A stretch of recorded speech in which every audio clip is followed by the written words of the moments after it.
Cheslin Kobe. Why? The guy is just remarkable. Like he's he's I know he's, why. he's unexplainable. Like no, I'm serious. You know, like there's I deem myself as artificial talent. Like I had to work so hard at being the player that I am.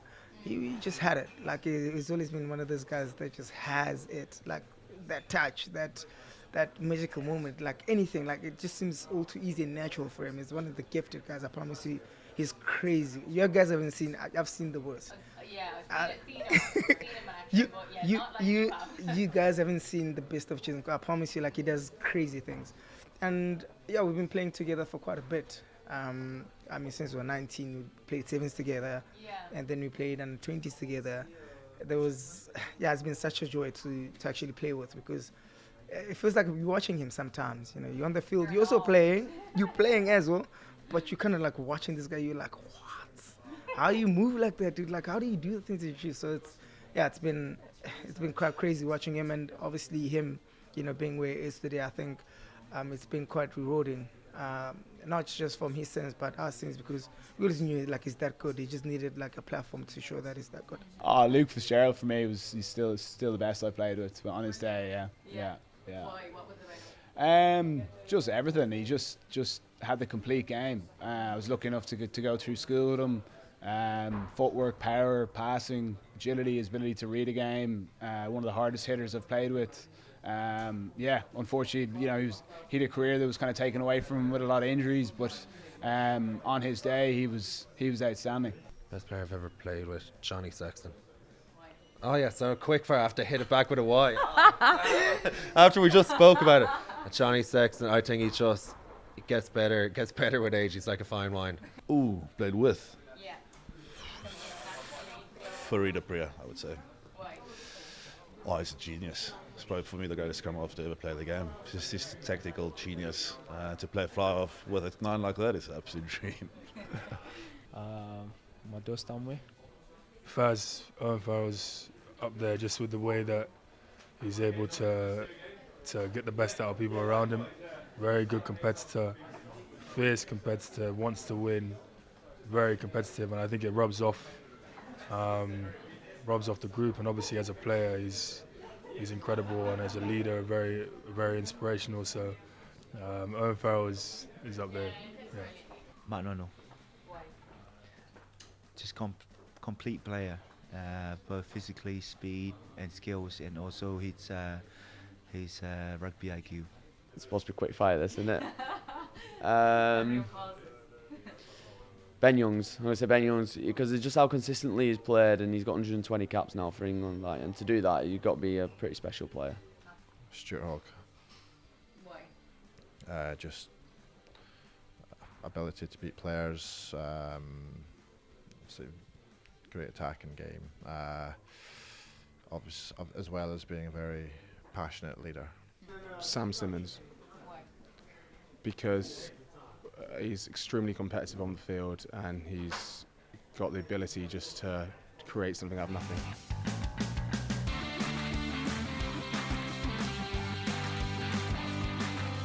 The biggest diva. I'd say my best Tirua now. He's always complaining. I promise you, there's something. If it's not by our guys, it's the ref. It's not the ref. It's like the other team. It's not the other team. It's the fan. He's always just complaining about everything and anything. Yeah, he always complains. I had literally have to calm him down all the time. Like, dude, just stop crying. Dog. Let's just play. Like, just relax. It's like, oh, what they doing? We can't. Just relax, dude. Like, you can't say anything about the ref. Just play the game according to the whistle, dude. That's it. Oh God. Yeah, I don't know. Biggest diva. I don't know. Biggest personality, I'll go with James Hume. So he's not a diva, but he's good fun, and he's well able to pour it on. Hugo Keenan, he is always focusing on his hair. You know, he's got that little bit about him. He's just and he's very petty, in a good way. Petty. Give us an example. I don't know. Like, say he lives beside me, so like if I went in there and say I made a coffee, and I spilled a bit of coffee on the counter, and I didn't wipe it. Now, well, which is bad for me. He'd come in giving out, you know. He's got a little bit about him, a little bit of OCD, but yeah, a little bit of narkiness to him. At Leicester, Anthony Watson. You should see his locker. It's just creams and all these kinds of like little perfumes and stuff. It's crazy. Guy looks after himself very well. I mean, he's in great shape. So yeah. Conal Hendricks. Why?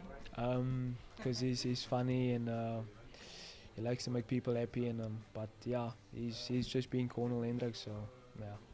I don't know, but like Benno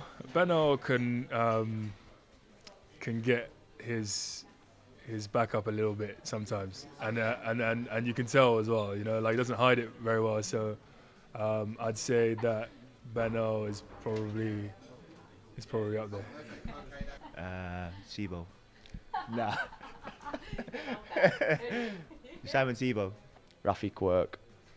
He's just full of beans. He's always up to something. Do you know what I mean? He's always joking around. You just can't sit still around him. Probably Jamal for Robinson. Yeah, he likes to loves his TikTok and things like that. So yeah, it's got to be him. Would you be into TikTok? Personally, I'm not. Stay away from stuff like that. Stuart Hogg. No comment.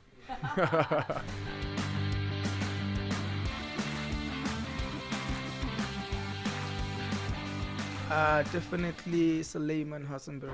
I think he played in one of the beginning games. He played for SAA as well, actually.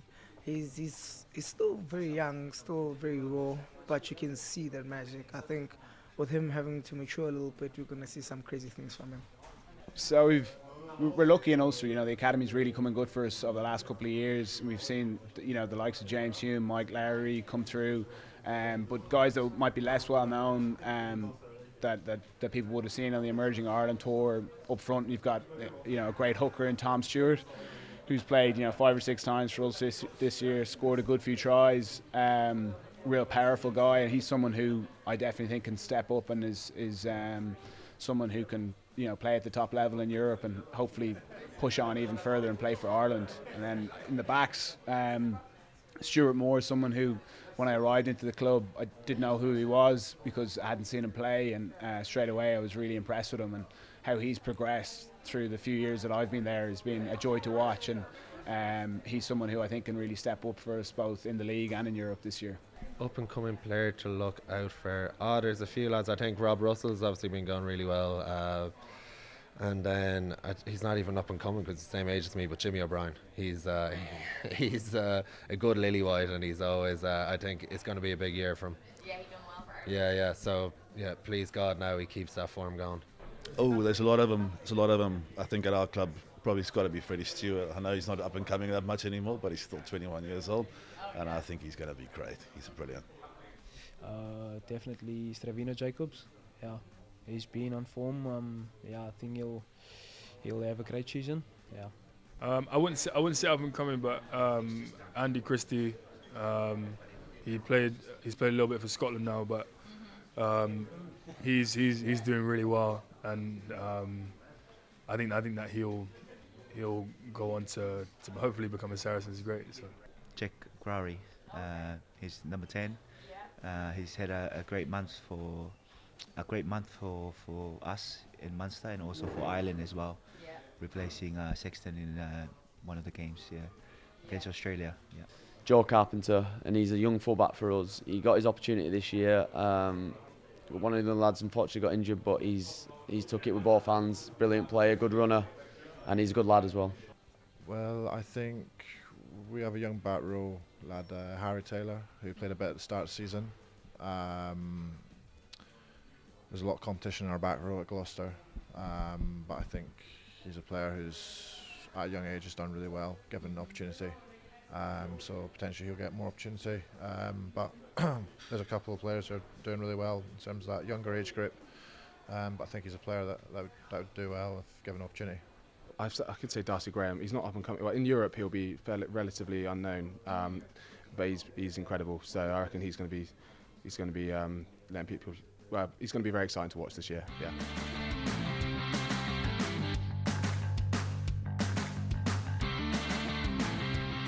Uh, yeah, it definitely is. Definitely not South African thing. But I'd say Hachiva Diamani, he's always full of energy, full of good vibe, always talking nonsense. And just like a guy like to be around. He's a loudspeaker, he doesn't shut up. He's always talking. So when you chill next to Achiever, your ears are gonna be sore because he never shuts up. Someone like Nathan Doak he's always got a little wry smile on his face. You're kind of thinking, what's he done to me? But yeah, there's a great culture up there in Ulster. We're very lucky that the older players like myself and the likes of Al O'Connor, Stu McCluskey, Jacob, Ian Henderson, we actually mix really well with the younger guys. The change rooms, there's no kind of hierarchy. Both change rooms are young and old, and that leads on to hanging out outside of the club. So it's a special dynamic that we have up there. I'm going to use the same people again, Jimmy O'Brien, even though he's not a messer, but I can't think of anyone else.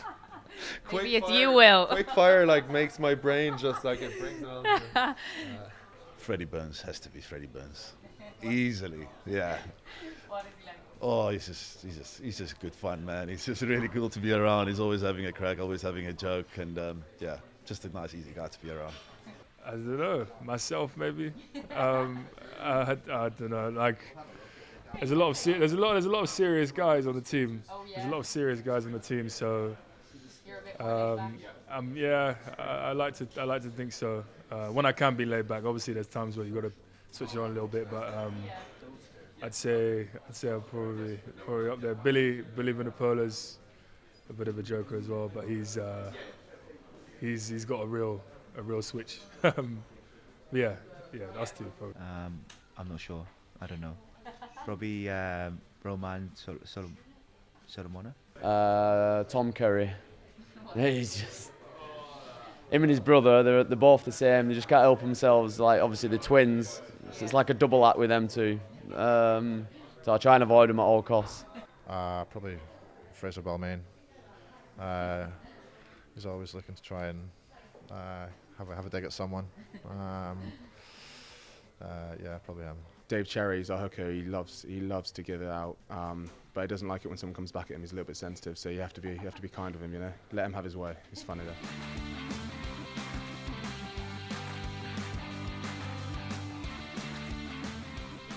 Physical. I think our game against Starlet was pretty physical. I know they were gunning for their World Championship, the Shield. They were gunning for the World Shield. So that game was quite important for them. They came really hard at us. I felt them. After the game, I was like, what was going on inside there? Yes, we won it, and it looked like it was comfortable, but it was really not. They really came at us here. Oh, some of the games I played in the top 14, I remember just thinking, it's just wave after wave, you're playing away from home. Clermont Auvergne, when they were all guns blazing, and they had that big back line to back it up. I remember coming off after those games and thinking, am I going to be able to do this again next week? But yeah, so some of the French sides can be really tough, just the sheer size of them, and we saw that with La Rochelle winning last year. Most France are just big pack, and they're just they're a different animal. Club-wise, got to be La Rochelle. I think they're just brutal. Their back size is just enormous, and then they've got an amazing middle field as well. So yeah, it's got to be La Rochelle. And internationally? Most physical team, tough. I'd say the French of 2018-17. That was very physical. Yeah. I would say Samoa in the sevens. Yeah, they're really physical. South Africa. Very physical, very confrontational team. It's just kind of relentless. Even the backs like to getting on the physical action, but I'd say South Africa are up there. South Africa. Yeah, very tough. Obviously they have, they're physical, they're speed across the park, and they're very skillful as well. And it's always a tough opponent. South Africa / Ireland. No, they've all, yeah, but probably with South Africa, just the size of them, how physical they are. It's the way they play as well. They're just Route 1, aren't they? So difficult. Probably Toulouse, potentially. Played against them, I think 3 years ago now, 2-3 years ago. So I remember it just being lots of big, skillful players, units, whatever you want to call them. They're just massive men, just being able to throw the ball around, and yeah, that was a pretty cool day. But obviously, we were up against it, so very strong side. Probably the Bulls in South Africa, big boys. Pretty much one way of them winning their games, and it works quite a lot of times for them. So yeah, them.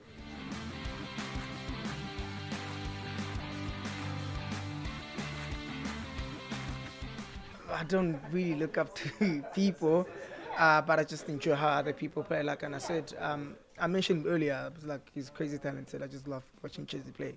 Every single time he gets the ball, like you just expect something. So that type of excitement is what makes me play the game. So I'd say him. Someone like Johnny Sexton, who I had the pleasure of playing alongside and competing against. For him to still be at the top of his game, I think he's 35. He told me at the weekend, wasn't he? But look, for Johnny to still be at the top of his game, driving Leinster and Ireland on, how can you not admire that? And he's also, he's a great guy off the field as well. So yeah, he'd be number one for me.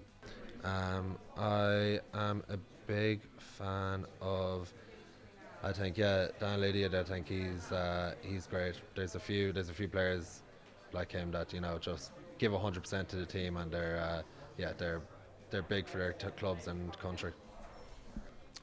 There's a few. Currently, I have to say Antoine Dupont. I think we know the awards he's won over the last 2 years, but it's consistently keep playing well, and that's something. It's a sign of a great player. So I really look up to him. I think he's a brilliant player. Darcy Graham. Yeah, he's been on form, and also he played sevens a lot. So yeah, Probably Dupont. And 9, obviously he's been one of the best players in the world in the last couple of years. I think for his size and strength, and it's just out of this world, and it's just great to watch. You know what I mean? Like, as players, yeah. National team or club team, either. Yeah. No, so Dwayne Vermeulen, the number 8 at Ulster, yeah, he's always one player, either playing South Africa or against him at club level. He's one player, he's just tough, like, turns up every time, consistent, and he's a big physical guy. He's just a good player, really good player. Probably go with someone like James Ryan at Leinster. Obviously we've got Leinster in our pool, someone who's got a great work ethic, and he's a big part of that Leinster squad now. Still fairly young as well, so he's doing very well. So someone like that. Let's go Coates here, the back row for Bulls. He's a cool dude, and he played at Ulster before, wasn't it? And he's a bit of a stalwart for those sort of sides, and he's a fantastic player, well-known guy, great player.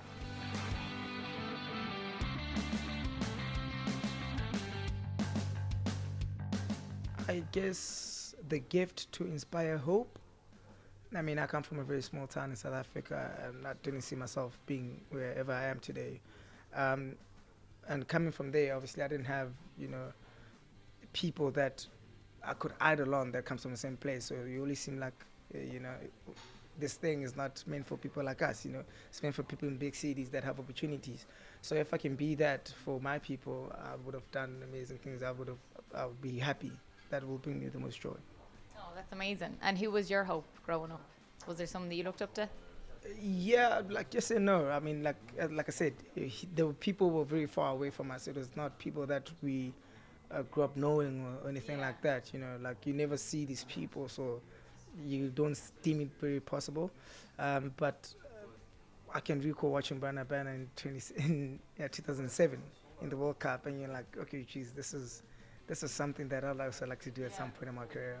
I think it's the bond that you have with effectively like your colleagues. So like, if you're talking about being a professional athlete, they're teammates. But what we have and what we share, whether it's in the gym, in meetings, in change rooms, our ability to be able to socialise is something that you can't experience in a normal job. So yeah, that'd be the big one for me. I think obviously getting to play in all these big games and stuff is something special, but I think as well the friendships you make friends for life, and especially in Leinster, growing up with some of these lads, you know, they'll be my best friends for life, I'd say. You stay in shape. You don't have to. You don't have to get yourself up in the gym every day. You go to train, go to work, get your training done, and get home. Yeah. You get to see the world. And you meet new people. You get to enjoy your rest.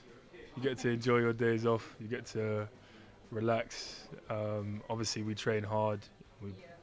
When you play, you get pretty beaten up. So the rest days are important, and they have to be rest days. So I'd say the best thing is like enjoying your rest, enjoying your food. Get to exercise, and it's my job, and to entertain, a lot of people in the weekends.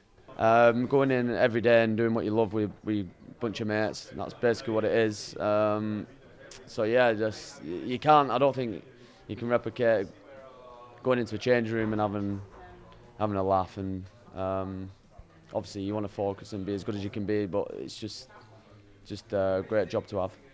I guess it's what you want to do as when you're a kid. You know, it's something that you always wanted to do. So it's a privilege to obviously get to do it. So yeah, I guess it's quite fortunate to do it. The experiences, to be honest, we get such incredible opportunities.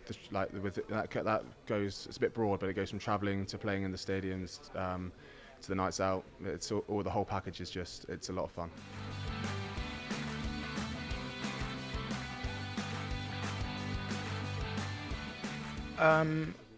I guess people's emotions or people's happiness being placed in your hands, especially when you're at national level, you know, the responsibility that you have to uplift the nation, to bring people joy, you know, just for them to forget about their lives for a second, and for that moment to just experience pure joy. I think those pressures are quite heavy, and yes, it's a wonderful responsibility to have, because obviously you're donning your country's badge, but man, it's difficult, and a lot of people don't talk about the pressures that come with it. It's actually very, very hard. The biggest challenge is being able to back it up every week. You know, it's having one good performance is quickly forgotten about, because you've got to be able to back it up the following Saturday, and being able to get your body back in shape to be able to do that, to be able to keep improving, to keep up to speed with how the game changes and evolves. It's a much more short-term focus than if you're working in a normal 9-to-5 job and you've got a quarterly target or a yearly target to aim at. It's the week. It's the week in front of you that counts, and that's probably the most challenging part. I think injury. Yeah, unfortunately, I've got to experience that. Yeah. I think it's when your body isn't keeping up with where you want to go. It's tough, but look, it's part of the game. Everyone has their injury woes, unfortunately. Injuries. I have to say injuries. The mental part of it, not the physical part. You know, your body will heal. It's mentally staying positive and staying in the fight. It's tough. I would say training in cold weather. That's it. Yeah. Not enjoying the rest too much, because it can be it can be good, but then there's also the fact that you have to make sure you're eating the right things, and you there's a balance to everything. The challenge probably making sure that everyone's happy. Yeah, and also selections. I believe so. You know, every weekend they select a new team, and if you're not in it, it's tough. Well, probably injuries being one of them, and then other than that, it's just how consistent you can be. I think that's the biggest challenge. I think the easy thing to do is to dip in and out of form as an individual, as in a team, but to stay consistent is the biggest one. Probably when you don't play so well, you get some shots fired at you, or a Monday morning after a loss. Yeah, it's never easy looking over a loss. Yeah, probably that. Probably the impact on your body. that's trying to keep your body in good condition. I think as the game's getting more and more physical, that's probably one of the most challenging things.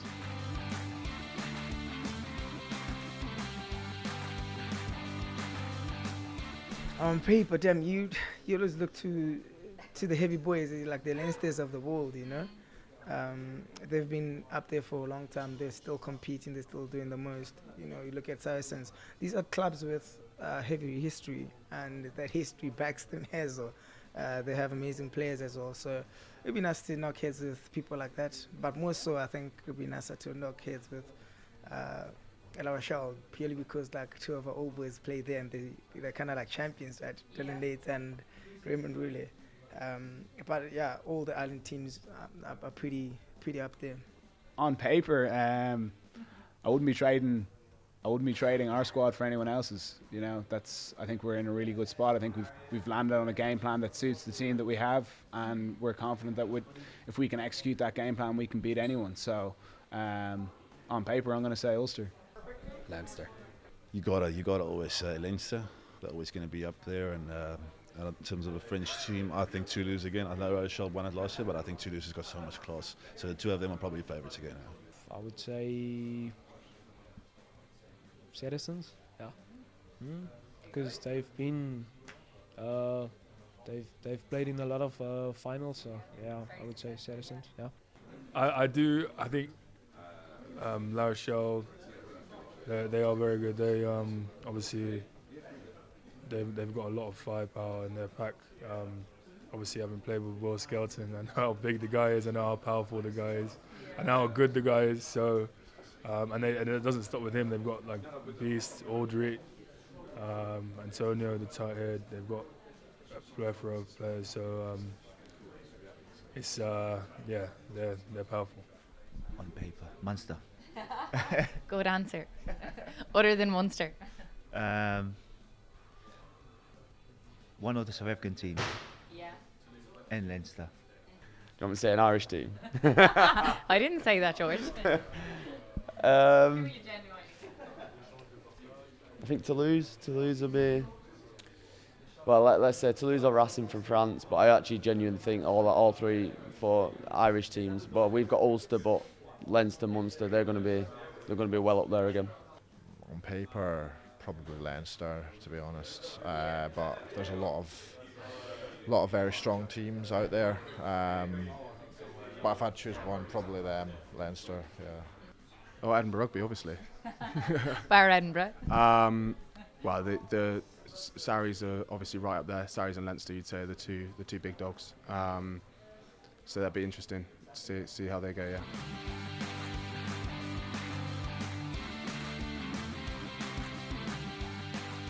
Yeah. Dream big. I think, like I said earlier with myself, allow myself to dream was the first step to actually, taking the road. And we don't give it too much credit. So first comes the dream, and after the dream obviously comes the work and all of that, but the dream has to come first. So make the choice to dream big, don't let circumstances or your environment determine your way of dreaming. Shoot for the stars, and if you fall a bit short, it's okay, at least it is your best. For me, is always work on the core skills of the game, the basics. Can you be the best passer in your team? If you're a back, can you be the best kicker in your team? Can you have the best footwork? Working on the core skills is always the main focus. I think for young people growing up now, they can be, because of the evolution of online stuff and the access to analysis, you can get hooked up on that. But the reality is it's a simple game, and if you can do the basics well, you can be a very good rugby player. So focus on them. Best advice, I think, enjoy it.